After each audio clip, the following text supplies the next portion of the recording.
মুখ চিনতে দিচ্ছে না। হ্যাঁ বন্ধ করেছে কেন? এখানে হিন্দুস্তানের বোরকা পরা চলবে না। কি কেন বোরকা খুলবো? কেন বোরকা? গতকালকে কলকাতার বেহালাতে একটি মুসলিম মহিলা বোরকা পরে গিয়েছিল।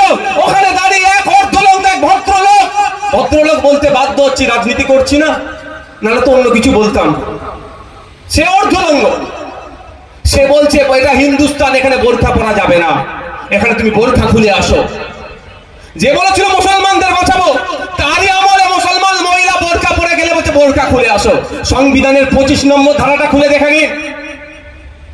সংবিধানের 25 নম্বর ধারাতে বলা আছে, আমি আমার ধর্মচারণ, আমি আমার রিলিজিয়াস প্র্যাকটিস আমি আমার মতো করে করব। প্রত্যেকটা ধর্মের মানুষকে বলা আছে। তো রিলিজিয়াস প্র্যাকটিসের মধ্যে অবশ্যই বোরকাটা ইনক্লুড আছে, ধরেছে সংবিধানের গণ্ডির মধ্যে আছে, কিন্তু তাকে বলা হচ্ছে যে তুমি বোরকা খুলে আসো। এটা হিন্দুস্তান। 24 ঘন্টা পার হতে চলে যাচ্ছে, এখনো তাকে তো গ্রেফতার করেনি। প্রশ্ন উঠবে না? পুরো বুকা বানাচ্ছে। একটা কেন্দ্রে আছে, একটা রাজ্যে আছে। কেন্দ্রের বললে খুব মজা লাগে শুনতে, আর রাজ্যের বললে অনেকের বুক ফাটে। কেন বলো তো? এটা খারাপ জিনিস। অন্যায় অন্যায়, আমি অন্যায় করলে আমারও বিরুদ্ধে আপনাকে বলবেন।